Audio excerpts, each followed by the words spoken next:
Dans cette vidéo, je vais t'expliquer comment j'ai généré plus de 149 000 € en 2022 sur Amazon et pourquoi malgré ça, je suis quand même déçu de mon année. Salut à tous, c'est Nico, bienvenue dans cette vidéo. Belle année 2023, je suis très content de vous retrouver après une belle pause pendant ces vacances. J'ai fait une grosse coupure et donc je suis content de vous retrouver. J'espère que vous êtes frais, dispo, reposés et motivés pour 2023 pour tout péter sur KDP car KDP et Merch, les business Amazon sont toujours ultra intéressants en 2023 et ça continuera encore. Et moi je serai là pour vous en parler en 2023 avec plein d'énergie et plein de contenu qui arrive. Donc aujourd'hui, petite vidéo bilan comme vous les aimez. Je vous fais mon bilan de Q4 2022 et de l'année 2022.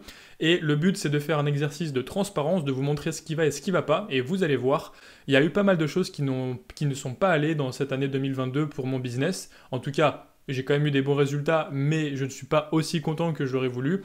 Et donc c'est aussi ça, le but c'est de vous montrer de la transparence, de vous dire que c'est pas toujours facile. Tous les marketeurs qui vous montrent tout le temps que des énormes chiffres d'affaires, sans parler des dépenses, sans parler des problèmes, sans parler des hauts et des bas, des yo-yo, etc.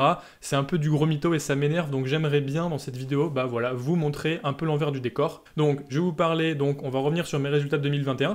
Je vais vous dire ce que j'avais projeté en 2022. On va parler de mes résultats de 2022 en détail. Je vais vous chiffrer tout ça, je vais vous montrer tout en détail. Et également, je vais vous dire du coup ce qui a marché, ce qui n'a pas marché, pourquoi ces résultats, vous expliquer un petit peu le contexte. Et ensuite, restez jusqu'au bout puisque je vais vous donner 5 enseignements de 2022 qui ont été hyper importants pour moi, que j'ai compris en 2022, que je vais à fond appliquer en 2023. Et donc c'est la partie où il y a le plus de valeur dans cette vidéo. Vraiment, si vous arrivez à comprendre ça et à vraiment le mettre en place, vraiment le comprendre profondément, pas juste l'écouter, mais à l'ingérer et à le digérer, eh bien je pense que clairement vous allez gagner du temps. Donc voilà, j'espère vous apporter de la valeur avec cette petite partie, 5 enseignements. C'est parti, on parle de mes résultats de 2021. Alors, mes résultats de 2021, je sais pas si vous vous rappelez, si vous avez vu cette vidéo, c'était ma vidéo bilan 2021 que j'avais publiée donc l'année dernière à peu près à la même date. Je vous invite à la voir si c'est pas le cas encore ou si vous en rappelez plus. Je vous mets le lien dans la description. Et en gros, grosso modo, j'avais fait 51 707 € de royalties en Q4 2021 sur KDP entre le début octobre et fin décembre. Et donc, par rapport à ça, j'avais pour idée de faire à peu près x2, voilà, de toujours doubler un peu les résultats chaque année. Et donc, j'avais fait 30 000 € en décembre 2021, mon but c'était de faire au moins 50 000 € en décembre 2022, ce qui n'a malheureusement pas été le cas, vous allez le voir. Donc j'ai fait un bon Q4, correct, mais j'ai pas eu un Q4 effet waouh cette année avec une explosion des revenus et des revenus que j'avais jamais fait. Donc c'est un petit peu mon échec cette année, mais vous allez voir que les résultats sont quand même intéressants. Mais voilà, c'est un échec personnel et donc je me remets en question à ce niveau-là. Il n'y a pas de Covid, je sais pas quoi, inflation, contexte économique, non, c'est ma faute. J'ai moins bien géré Q4 2022 que Q4 2021 et c'est important de le reconnaître et d'être transparent. Et d'ailleurs à ce propos, pas mal de membres de la communauté m'ont partagé leurs résultats et j'ai décidé de faire une série d'interviews qui vont arriver dans les prochains jours et les prochaines semaines de membres de la communauté qui ont eu des super résultats inspirants pour vous montrer que c'est possible et certains ont eu des meilleurs résultats que moi, donc ça fait plaisir de voir aussi que on peut partager de la valeur et qu'après des membres ont des résultats qui explosent et des résultats plutôt impressionnants. Donc je vous invite à vous abonner à la chaîne si ce n'est pas encore fait pour avoir les interviews qui arriveront dans les prochains jours et avoir un maximum de motivation. Donc revenons à nos moutons, maintenant mes résultats de 2022. Donc on est sur le rapport, vous voyez qu'on est bien en live comme toujours.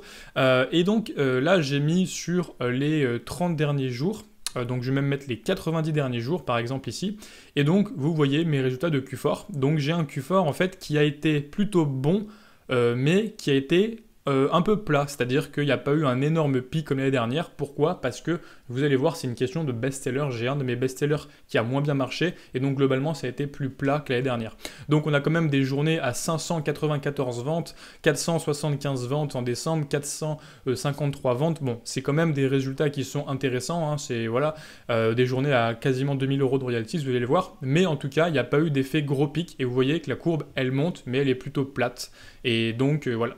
Maintenant, on va aller voir plus en détail ici. Donc, ce Q4, j'ai fait 52 441 € de royalties sur KDP.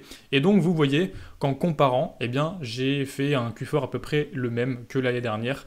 Donc, c'est ça, voilà. Du coup, c'est un bon Q4, mais j'ai pas eu de Q4 qui a explosé et je suis un peu déçu de ça.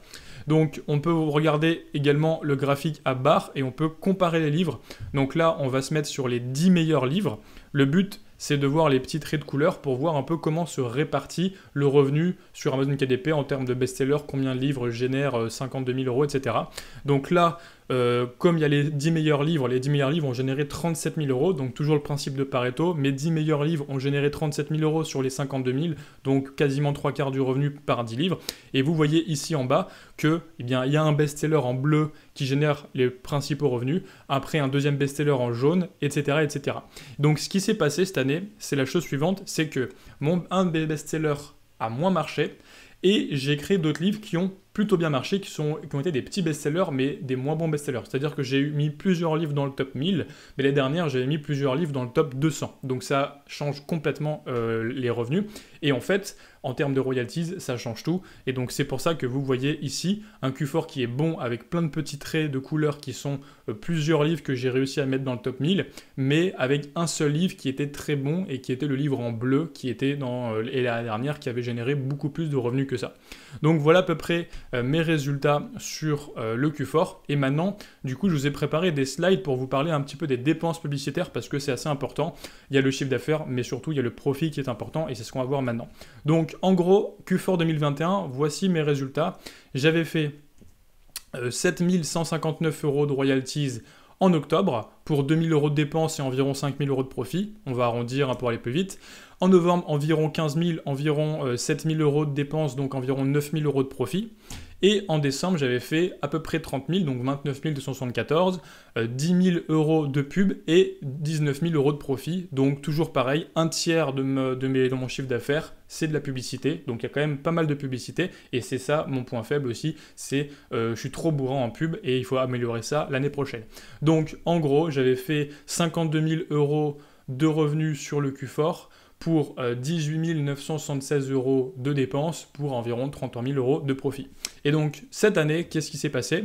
Au mois d'octobre, j'ai généré 10 427 euros, donc augmentation par rapport à octobre 2021, pour beaucoup plus de pubs, donc un profit qui est moindre. Donc là, vous voyez, c'est là où le chiffre d'affaires n'est pas le seul truc important. Alors, pourquoi ça? Parce que j'ai ranké un livre saisonnier de novembre, et donc j'ai dépensé pas mal en pub en octobre pour le ranker. C'était d'ailleurs un peu trop tôt. En novembre, 18 000 euros pour 8 500 euros de pub, donc toujours pareil, livre saisonnier qui était très gourmand en budget publicitaire, 9 600 euros de royalties. Et en décembre, j'ai généré 24 336 euros pour 8 200 euros de dépenses et pour 16 000 euros de profit. Donc on voit que j'ai réduit ma dépense pub en décembre par rapport à 2021. Par contre, j'ai aussi pas mal réduit mes royalties, donc mon profit a réduit. Novembre, c'était un mois qui était bon en chiffre d'affaires, mais avec beaucoup de dépenses pour un livre saisonnier qui du coup rankera pour les autres années et qui me fera des revenus l'année prochaine. C'était un investissement, mais en tout cas j'ai beaucoup trop dépensé en novembre. Et octobre, j'ai aussi pas mal dépensé parce que j'étais un petit peu trop en avance sur la saison de novembre. Donc un Q4, on va dire, qui est plutôt bon, puisque je génère quand même 30 000 euros de profit sur 3 mois, mais qui n'a rien d'exceptionnel par rapport à la dernière, d'où ma déception. Donc ça, c'est uniquement pour KDP. Et maintenant, je vais vous montrer du coup mes résultats sur Merch. Alors mes résultats sur Merch, donc du 1er octobre 2022 jusqu'au 31 décembre, donc Q4 2022, là pour le coup, c'était plutôt une réussite, je suis assez content. Donc en octobre, j'ai généré, vous allez voir, à peu près 1500 euros. En novembre, j'ai généré à peu près 2500 euros. Et en mois de décembre, j'ai généré plus de 6200 euros, vous verrez le détail après. Donc voilà, sur un Q4, ça donne donc 6 000 euros aux US, 4 200 en France et quelques miettes ici. Donc plus de 10 000 euros de royalties sur Merch avec quasiment aucune dépense pub. Donc ça, c'est hyper intéressant. Voilà, si vous voulez voir le détail, c'est principalement des t-shirts qui ont fonctionné. J'ai fait un maximum de 77 ventes un jour, etc. Bon bref, voilà, vous pouvez regarder si ça vous intéresse les différentes statistiques. Et donc principalement, eh bien, j'ai des t-shirts qui vendent aux US et des t-shirts qui vendent en France et quasiment avec aucune pub. Donc ça, c'était plutôt un point positif. Donc là, c'est ce que je vais vous montrer maintenant ici. C'est que en Q4 2021 sur Merch, j'avais généré à peu près 1200 euros en mois de octobre. J'avais généré à peu près 2000 euros, 500 euros au mois de novembre et 3500 euros au mois de décembre, avec environ 300 à 400 euros de dépenses pub par mois, ce qui me faisait un total de 7000 euros pour 1000 euros de pub, donc 6000 euros de profit environ. Et cette année, donc toujours pareil, j'enlève ma tête, on a eu en octobre à peu près la même chose, 1400 € pour 200 € de pub, donc 1200 € dépenses, donc j'ai optimisé un petit peu ma pub. Novembre, 2500 €, 2600 € pour 200 € de dépenses, pareil, j'ai optimisé ma pub. Et j'ai réussi à faire ranker un t-shirt sur le marché US qui a bien fonctionné avec 6200 € de royalties merch en décembre pour toujours 200 € de pub, donc 6000 € de profit. Et donc au total, j'ai fait un beau plus 50% de profit par rapport à l'année dernière avec quasiment 10 000 € de profit sur merch en 2022. Donc voilà, ça ce sont mes résultats sur merch. Et si maintenant on regarde l'année complète, donc si on fait la somme des deux, l'année dernière j'avais généré 95 000 € de royalties pour 26 000 € de pub pour environ 70 000 € de profit. Cette année, du coup, eh bien, j'ai augmenté à 150 000 environ, donc un peu plus de 149 000, d'où le titre de la vidéo, de royalties sur KDP et merch cumulé, pour environ 52 000 € de dépenses publicitaires, pour environ 97 000, quasiment 100 000 € de profit.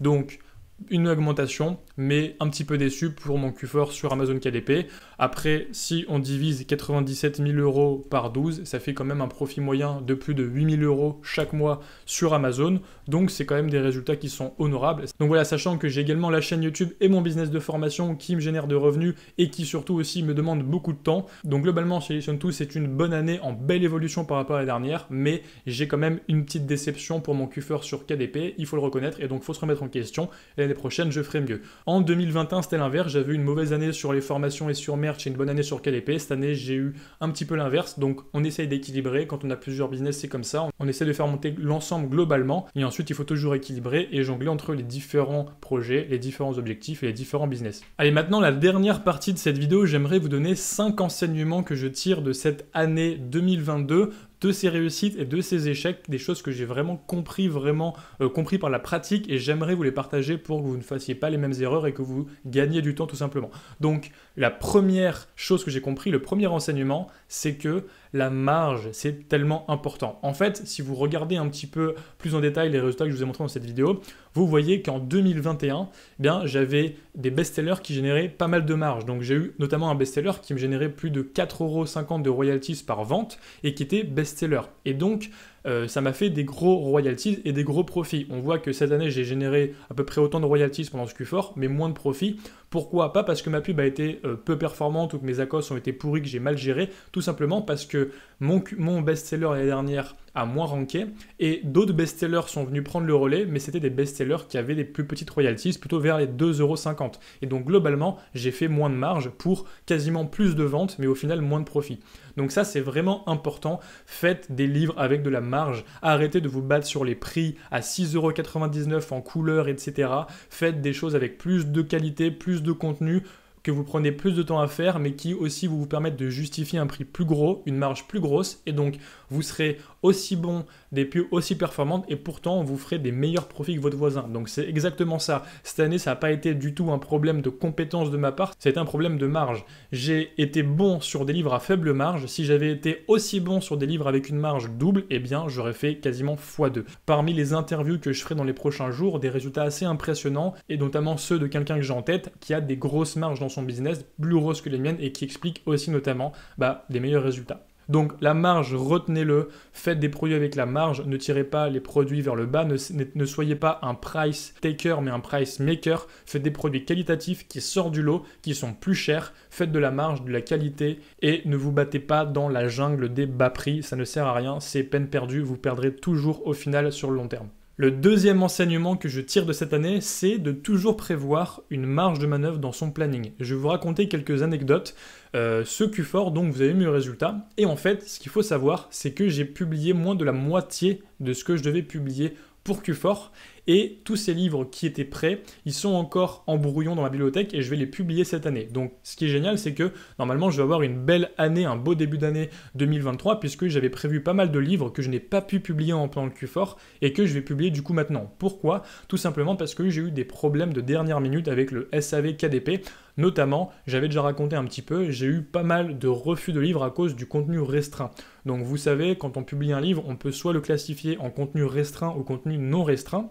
Et parfois, comme c'est un truc nouveau, le SAV d'Amazon s'embrouille un peu. Donc j'avais plein de livres qui n'étaient pas du contenu restreint, je fais plus de no content depuis longtemps, et pourtant, par rapport à certains mots-clés, etc., le livre a été classé en contenu restreint. Donc j'ai dû batailler avec le SAV d'Amazon, leur demander d'enlever le contenu restreint, puis ils ont accepté, après ils ont refusé, il y a eu des micmacs, etc., des allers-retours. Bref, j'ai perdu plusieurs jours, voire plusieurs semaines. Au final, on était fin octobre, j'allais pas publier fin octobre, et donc j'aurais dû tout simplement publier mes livres quasiment en septembre, plutôt que d'attendre le meilleur moment en octobre. Pourquoi ? Parce que les publier en septembre, ça m'aurait mis une marge un petit peu pour les publier à temps, et même s'il y a eu quelques problèmes, j'aurais pu réussir à les publier fin septembre, début octobre, alors que là, comme j'étais vraiment mi-octobre, j'étais trop juste, et des livres que je n'ai pas pu publier, je suis assez dégoûté à ce niveau-là. Voilà, essayez de prévoir des marges d'imprévus sur votre planning de publication, parce que lorsque vous avez des petites embrouilles de dernière minute comme ça, et que tout le travail des 6 derniers mois, vous ne pouvez pas le publier, je vous assure que c'est ultra pénible, et surtout quand après vos résultats en pâtissent, c'est hyper énervant. Donc franchement, prévoyez une marge de manœuvre et publiez un peu avant tous les livres que vous voulez publier à une date fixe. Quelques jours, quelques semaines, ça fera aucune différence. Le honeymoon effect, ça existe, mais c'est pas non plus le truc qui va tout changer. Si vous publiez le 10 septembre au lieu du 28 septembre, ça va pas changer grand-chose, à part si c'est un livre ultra saisonnier. Mais si c'est un livre pas trop saisonnier, la date de publication ne sera pas non plus si importante que ça. Et maintenant, quatrième enseignement, c'est la différence entre revenu passif et revenu actif. Alors, vous allez me dire, oui, je sais ce que c'est, revenu actif et revenu passif. En fait, ce que je veux dire, c'est que sur Internet, on est trop tout le temps en train de rechercher les revenus passifs, des revenus récurrents, mensuels, qui tombent tous les mois, comme si un business était un truc super linéaire. Il suffit d'atteindre les 1000 € par mois pour être tranquille toute sa vie. J'atteins les 5000 € par mois pour être tranquille, etc. En fait, ça ne marche pas comme ça. Vous voyez, les revenus sont pas réguliers. Vous voyez, l'année dernière, j'avais fait un revenu qui montait tout le long de Q4. Cette fois-ci, j'ai fait un meilleur octobre et puis un moins bon décembre. J'ai aussi cette année fait un bon Q2, par exemple. Je connais des personnes qui ont fait un Q4 explosif alors qu'ils ont fait un début d'année beaucoup moins bon que le mien, etc. Donc, vous ne pouvez pas prédire des revenus mensuels dans vos business. Je connais plein de gens qui font du business en ligne maintenant, que ce soit sur Amazon, sur KDP, sur Merch, sur FBA. Je connais pas mal de personnes également à Lyon, dans ma ville, qui font du SEO à très haut niveau. Et en fait, on arrive tous à la même conclusion que les revenus ultra passifs sur le web, ça existe, mais ça n'existe pas vraiment. Il faut toujours une mise en place active, il faut toujours alimenter son business, il faut toujours le faire croître. Vous avez soit des revenus qui sont croissants, soit des revenus qui sont décroissants. Des revenus passifs tout le temps identiques, ça n'existe pas. Donc pourquoi je vous dis ça ? Je vous dis ça tout simplement parce que je pense qu'en 2022-2023, si vous voulez prendre des bonnes résolutions, avoir des objectifs, ne vous fixez pas un revenu mensuel à atteindre. Fixez-vous plutôt un revenu sur l'année. Dites-vous, cette année, je veux générer 50 000 € de royalties sur KDP, 100 000, 200 000, 500 000, ça dépend où vous en êtes, ou même 10 000. En fait, tout simplement, utilisez toutes les opportunités qui arrivent à vous pour faire des livres à la fois evergreen et saisonniers. Si vous faites par exemple un moins bon été, eh bien vous pouvez peut-être compenser en faisant un truc saisonnier en novembre. Si vos livres sont pas trop de Q4, vous pouvez très bien dire Q4, tant pis, c'est pas grave, mais je ferai des livres saisonniers de Q2, etc. Bref, je connais tous les profils différents sur Amazon KDP avec tous les membres de la communauté et on n'a jamais des revenus qui sont ultra stables tout le temps. Et il y a aussi des gens qui réussissent très bien avec le saisonnier et moins bien avec l'evergreen ou vice versa. Donc, morale, fixez-vous un revenu global sur l'année, saisissez les opportunités KDP comme elles viennent, arrêtez de vouloir planifier beaucoup trop loin. Par exemple, je veux atteindre 5000 € de royalties par mois dans un an. C'est des choses qui ne servent pas grand-chose. Dites-vous plutôt que votre année, c'est par exemple 50 000 €, vous avez une jauge à remplir et tous les mois, vous devez remplir cette jauge au maximum et donc profiter des opportunités comme elles viennent. Ça, c'est hyper puissant et je vous assure que ça fera la différence. Donc, ne pas trop se focus sur le revenu mensuel et les revenus passifs, mais se focus juste sur le revenu global. D'ailleurs, à ce propos, une petite anecdote. Cette année, je suis allé à Lyon au FIT de Yann Darwin et Green Bull. Donc, pour ceux qui connaissent, moi j'adore Yann Darwin et Green Bull. Ils ont organisé une sorte de séminaire gratuit avec pas mal de personnes, le FIT, Fitness Investissement Tour, et ça parlait beaucoup d'argent, de mindset, d'investissement, etc. Et Yann Darwin, il a fait un truc super, c'est qu'il a demandé à tout le monde, ok, combien de temps cette année vous avez passé de temps à vous former sur les cryptos, par exemple. Et donc la plupart des gens disaient qu'ils ont passé, je sais pas, 50 heures ou 100 heures cette année à se former sur les cryptos. Et ensuite, ils disaient, ok, combien vous avez gagné en profit sur les cryptos. Et la plupart des gens dans la salle avaient généré moins de 2-3 000 € de profit, par exemple. Donc typiquement, la personne, elle a mis 5 000 € dans les cryptos, elle a pris un profit de 1 000 €, donc elle a fait 20% 20% sur son capital, elle est super contente, 20% de revenus passifs, etc. Sauf qu'elle a investi 50 heures de formation et qu'elle a gagné que 1000 euros. Si elle avait utilisé ces 50 heures de formation pour générer un revenu actif sur le web, par exemple faire du freelancing, améliorer son business ou faire une niche saisonnière sur son compte KDP par exemple, elle aurait peut-être généré 5 000 ou 10 000 euros. Donc elle aurait généré un revenu actif, certes qui n'est pas du revenu passif récurrent, oui, mais sauf que c'est quand même beaucoup plus que 10 000 euros de rendement sur ces 5 000 euros investis. Donc je ne sais pas si vous voyez un petit peu la différence, mais sur Internet, on se focus trop sur le pourcentage, sur le récurrent, sur l'optimisation de son revenu mensuel, de son rendement, etc. Et on ne se focus jamais sur juste combien d'argent rentre en valeur absolue tous les mois. Et ça, c'est vraiment quelque chose qui a beaucoup changé cette année sur mon mindset. C'est pas de calculer combien je gagne par mois ou combien de pourcents sur mon capital je génère, etc. C'est juste combien d'argent rentre tous les mois avec un objectif global, une jauge à atteindre et remplir petit à petit cette jauge toute l'année. Et maintenant, le dernier conseil, le dernier renseignement de l'année, ça touche plus la productivité, l'organisation, etc. J'ai testé pas mal de choses cette année, de différentes méthodes d'organisation, de productivité, etc. Et au final, en regardant plein de contenus, en me formant, en testant, j'en viens à une seule conclusion. Le truc le plus important, c'est pas d'optimiser sa productivité, c'est pas d'avoir des techniques miracles pour gagner du temps, de faire plus, de vouloir caler dans son emploi du temps des milliers de choses, etc., de faire des rituels, de la méditation, etc. J'en sais rien, ça c'est du bullshit, ça sert à rien. Le seul truc qui va vraiment vous faire gagner en productivité, c'est de vous fixer des objectifs simples, donc pas d'en avoir trop, mais d'en avoir quelques-uns, et de vous focus sur des plages de temps pour atteindre vos objectifs. Donc maintenant, moi, ce que je fais, c'est que tous les matins, j'ai mis en place mon One Thing, c'est-à-dire que de 8h30 jusqu'à 13h, je suis ici, dans mon bureau, je bosse sur mon objectif qui est noté sur mon tableau, et c'est tout. Et ensuite, l'après-midi, je le remplis avec des trucs, des imprévus, des petites optimisations, des choses, etc. Mais je sais que tous les matins, j'avance vers un unique objectif et que je travaille de manière focus pendant 4 heures sans distraction sur cet objectif. Et ça fait une vraie différence. Pas besoin de travailler 12 heures par jour, pas besoin d'avoir 10 000 objectifs, pas besoin d'avoir 10 000 business. Vous avez un objectif, vous travaillez une plage de temps donnée dessus, vous coupez toutes les distractions, les notifications, vous demandez à personne de vous déranger et pendant 3 à 4 heures, vous bossez dessus à fond de manière unique sur un seul objectif. Et ça, je peux vous garantir que ça va défoncer toutes les méthodes de productivité qu'on vous vend et les méthodes trop compliquées que vous arriverez de toute façon pas à tenir sur le long terme. Donc voilà, globalement, si on veut résumer tous ces enseignements, qu'est-ce que je vais faire pour 2023? Me fixer moins d'objectifs, des objectifs plus simples, prendre tous les matins mon One Thing de 4 heures pour atteindre ces objectifs, décharger un peu mon emploi du temps et prendre du less pour éviter d'avoir ces effets de dernière minute où du coup il y a des livres qui ne sont pas publiés, etc. On est overbooké et puis au final on n'atteint pas ses objectifs, on a voulu voir trop gros et au final on en fait moins. Me focaliser sur des projets qui font de la marge, que ce soit les formations ou que ce soit des livres avec plus de marge parce que c'est la marge qui fait le profit, le chiffre d'affaires on s'en fout, c'est pour l'ego ce qui compte, c'est ce qui reste dans le porte-monnaie tous les mois et c'est là-dessus qu'on doit se focaliser. Et arrêter le bullshit des revenus passifs, de viser un revenu récurrent tous les mois qui de toute façon n'arrivera jamais puisque rien n'est stable. Viser tout le temps la croissance, voir ses objectifs comme une grosse jauge qu'il faut remplir.